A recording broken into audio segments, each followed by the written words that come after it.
आज हम आप लोगों को बताएंगे लायानी। मोहम्मद सल्लल्लाहु अलैहि वसल्लम के साथ में रह करके सहाबा कराम अजमईन ने बहुत सारी सिफात को सीखा था। उस सिफात से खुश होकर अल्लाह तबारक ताला ने सहाबा को क्या कहा? रजी अल्लाह अन्हु। रजी अल्लाह अन्हु मतलब कि मैं आप सबसे राजी हूँ। और इसी सिफत की बुनियाद पर मोहम्मद सल्लल्लाहु अलैहि वसल्लम ने सहाबा की तारीफ फरमाई कि सहाबा हमारे सितारे के मानिंद हैं।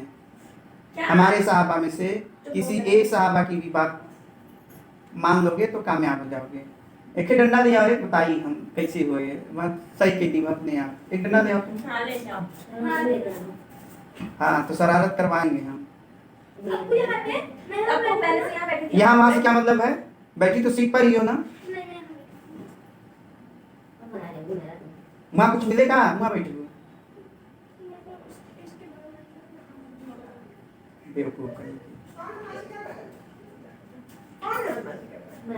क्या बोलते हैं? हर चीज में मेरे पास यहाँ पे वैसे कहीं बैठी थी तो यहाँ साइड से यहाँ जगह था, मैं बैठ गई। अब मैं ताली में यहाँ ना बैठी, वहाँ बैठी, वहाँ बैठी। ये कौन सी आदत हो गई हमेशा? यहाँ से उठाकर वहाँ, वहाँ से उठाकर वहाँ। जहाँ तुमको सीट मिले वहाँ बैठोगी। कोई किसी को उठाए बैठाएगा नहीं। आगे सुनो। तो वहाँ कैसे चली गई तब? साइड में जगह थी इधर अच्छी खासी। जगह दे दो तुम। जगह थी पहले से, तू बैठ गई। नहीं अब तुम इधर आओ, मैं इधर बैठूंगी। वीडियो में तुम्हारा डाल देंगे हम कि तुम डांटी जा रही हो, इसलिए वीडियो चल रहा है हमारा। फिर आगे सुनो। तो हुजूर सल्लल्लाहु अलैहि वसल्लम ने जितने भी अमल बताए, जितने भी सिफात बताए, तो उन सिफातों में एक सिफात ये भी है, अपने आप को लायानी से परहेज करना।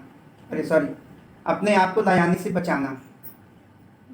जैसे कोई इंसान के अंदर मर्ज होता है तो डॉक्टर उसको दवा देता है, लेकिन दवा के साथ वो जो है कुछ परहेज भी करने को कहता है। अगर परहेज न करो तो फिर दवाई काम नहीं करती, इसलिए परहेज भी करना जरूरी है। ठीक। तो हुजूर सल्लल्लाहु अलैहि वसल्लम ने जितने भी सिफात बताए, उन सिफात में, उन सिफात को करने के साथ साथ लायानी से परहेज करना है। लायानी क्या है?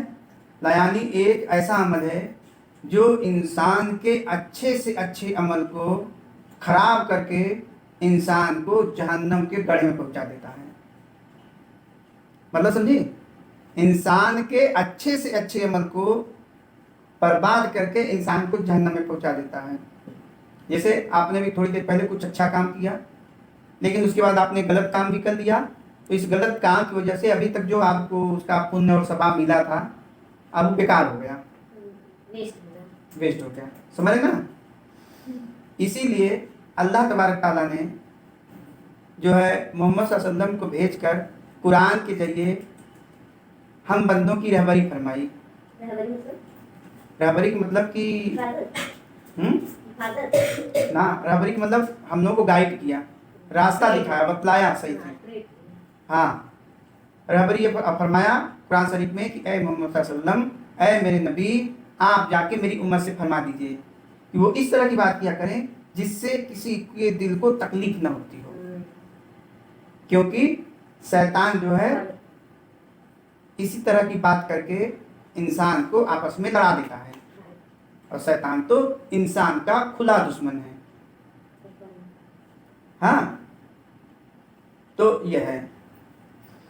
और अल्लाह ताला ने तो ईमान वालों की सिफत बयान फरमाई कि ईमान वाले वो हैं जो बेकार और फालतू के और लायानी बातों से वो एराज करते हैं।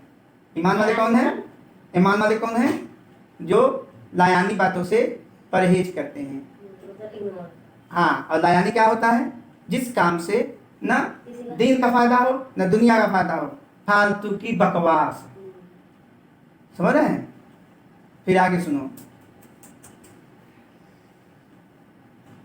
तो ईमान वाले बेकार की बातों से एराज करते हैं और वह बेहुदा बातों में शामिल नहीं होते।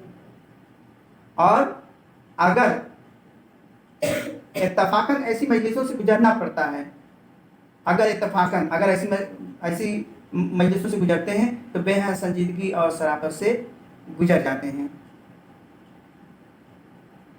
और जब कोई बेहुदा बात सुनते हैं तो मुंह फेर देते हैं। ये है ईमान वाले।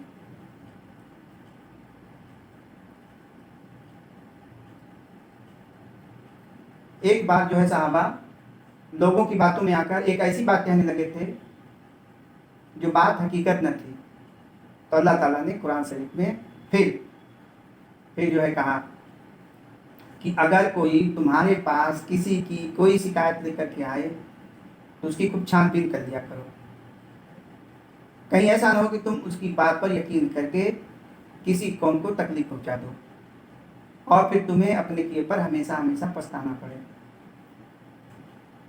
जब भी कोई बात तुम्हारे सामने आए तो पहले उसकी छानबीन कर लो, पता कर लो, क्योंकि इंसान का गुनहगार होना और झूठा होना इतना काफी है कि वह हर सुनी सुनाई बात को यूं ही बयान करते हैं। मान लेता है इसको। हाँ, तो इसीलिए जो है बिना तहकीक के और फरमाया, अल्लाह ताला ने नसीहत फरमाई कि अगर ईमान वाले हो तो फिर कभी ऐसी हरकत नहीं करना कि बगैर तहकीक की गलत खबरें बताते हुए फिरो। हाँ, गुनहगार और झूठा होने के लिए इतना काफी है कि हर सुनी सुनाई बात को बिना तहकीक के पता कर किए बगैर यूं ही ऐसी समय बयान करते फिरो। कभी कभी इंसान कोई ऐसी बात कहता है जिस बात को कोई अहमियत नहीं देता, लेकिन वो बात इतनी अच्छी होती है कि उस बात से अल्लाह ताला उससे खुश हो जाते हैं और उसके लिए जन्नत का फैसला लिख देते हैं। लेकिन तभी वह आदमी एक ऐसी बात बोलता है जिसको बोलने में वो जरा भी हिचकता नहीं, जरा भी संकोच नहीं करता, हालांकि वो बात बहुत गंदी थी, ना काबिल तारीफ थी, गलत थी। उस बात से अल्लाह ताला नाराज होता है और उसके लिए फैसला सुना देते हैं, जहन्नम का फैसला सुना देते हैं और उसको घसीट कर औंधे मुंह ऐसे जहन्नम में धकेलते हैं कि वो 70 साल के मुसाफिर उसी में गिरता रहता है, समझ रहे हैं, और वो इतना ऐसी जहन्नम में गिरता रहता है। इसलिए जरूरी है कि हम लोग अपने आप को फालतू की बकवास बातों से रोकें, क्योंकि हुजूर सल्लल्लाहु अलैहि वसल्लम ने ये कहा कि जो शख्स मुझे इस चीज की मतलब हमें जमानत दे कि मैं अपनी जुबान का गलत इस्तेमाल नहीं करूंगा तो मैं उसकी जन्नत की जिम्मेदारी लेता हूँ। कोई शख्स मुझे ये गारंटी दे कि मैं अपनी जुबान से किसी को तकलीफ नहीं पहुंचाऊंगा, गलत नहीं बोलूंगा, तो मैं उसके जन्नत की जिम्मेदारी देता हूँ। समझे? जन्नत की जिम्मेदारी। तो आदमी को चाहिए कि वो जो है अपने जुबान, अरे साहबा ने कहा था क्या रसूलुल्लाह हमें कोई वसीयत कर दो, कहना आपने इसको इधर इशारा करके कहा कि इसी को काबू में करो, कंट्रोल योर टंग, अपनी जुबान को काबू में करो, ठीक है।